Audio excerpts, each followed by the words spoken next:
ఏపీలోని జలాశయాల్లో నీటి మట్టాలు తగ్గిపోతున్నాయి.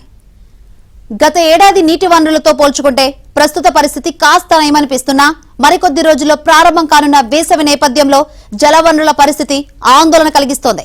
కొన్ని ప్రాంతాల్లో ప్రస్తుతం నీటి లభ్యత బాగానే ఉంది. కానీ ఇదే సమయంలో మరికొన్ని జిల్లాల్లో జలాశయాలు అడిగంటి కనిపిస్తున్నాయి. ఈ నేపథ్యంలో ప్రభుత్వం ముందస్తు చర్యలు తీసుకుని వేసవిలో నీటి కొరత లేకుండా చూడాల్సిన అవసరం ఉంది.